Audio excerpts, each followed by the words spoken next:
भारत में बड़ी मात्रा में कच्चा तेल, गैस और फर्टिलाइजर जैसी अनेक जरूरी चीजें हॉर्मुज स्ट्रेट के रास्ते से आती हैं। युद्ध के बाद से ही हॉर्मुज स्ट्रेट में जहाजों का आना जाना बहुत चुनौतीपूर्ण हो गया है। बावजूद इसके हमारी सरकार का ये प्रयास रहा है कि पेट्रोल, डीजल और गैस की सप्लाई बहुत ज्यादा प्रभावित न हो, देश के सामान्य परिवारों को परेशानी भी कम से कम हो, इस पर हमारा फोकस रहा है।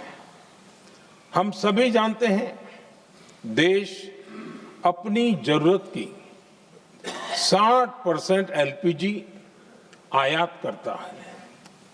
इसकी सप्लाई में अनिश्चितता के कारण सरकार ने एलपीजी के डोमेस्टिक उपयोग को प्राथमिकता दी है। साथ ही एलपीजी के देश में ही उत्पादन को भी बढ़ाया जा रहा है।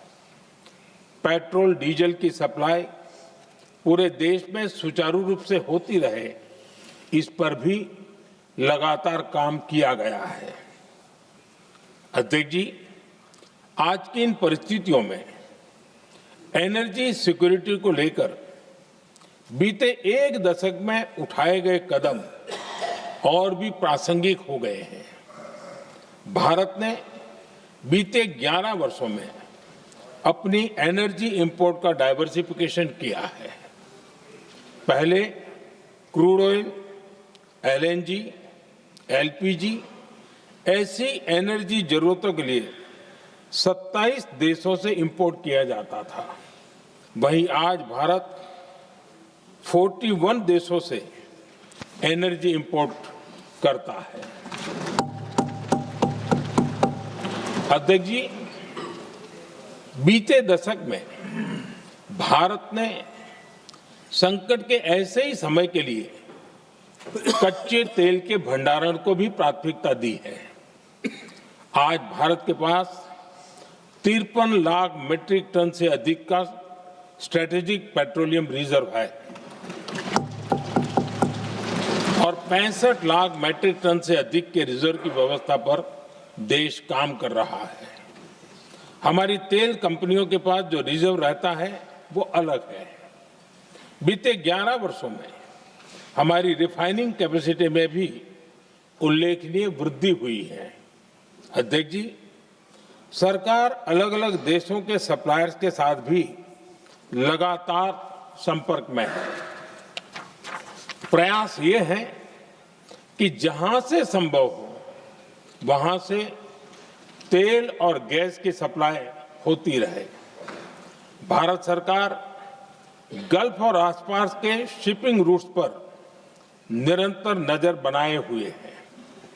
हमारा प्रयास है कि तेल हो, गैस हो, फर्टिलाइजर हो, ऐसे हर जरूरी सामान से जुड़े जहाज भारत तक सुरक्षित पहुंचे। हम अपने सभी वैश्विक सहयोगियों के साथ निरंतर संवाद कर रहे हैं ताकि हमारे मैरीटाइम कॉरिडोर सुरक्षित रहे। ऐसे प्रयासों के कारण बीते दिनों हॉर्मुज स्ट्रेट में फंसे हमारे कई जहाज भारत आए भी हैं। अध्यक्ष जी, संकट के इस समय में देश की एक और तैयारी भी बहुत काम आ रही है। पिछले 10-11 साल में इथेनॉल के उत्पादन और उसकी ब्लेंडिंग पर अभूतपूर्व काम हुआ है।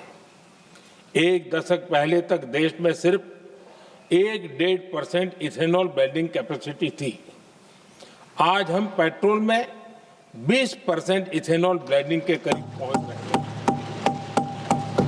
इसके कारण प्रति वर्ष करीब 4.5 करोड़ बैरल कम ऑयल इंपोर्ट करना पड़ रहा है। ऐसे ही रेलवे के बिजलीकरण से भी बहुत बड़ा फायदा हो रहा है। अगर रेलवे का इतना बिजलीकरण न होता तो हर साल करीब 180 करोड़ लीटर डीजल अतिरिक्त लगता। ऐसे ही हमने मेट्रो का नेटवर्क बढ़ाया है। 2014 में जहां देश में मेट्रो नेटवर्क 250 किलोमीटर से भी कम था, आज ये बढ़कर करीब 1100 किलोमीटर हो गया है। हमने इलेक्ट्रिक मोबिलिटी पर बहुत अधिक बल दिया। केंद्र सरकार ने राज्यों को 15,000 इलेक्ट्रिक बसें चलाने के लिए दी है। आज जिस स्केल पर वैकल्पिक ईंधन पर काम हो रहा है, उससे भारत का भविष्य और सुरक्षित होगा।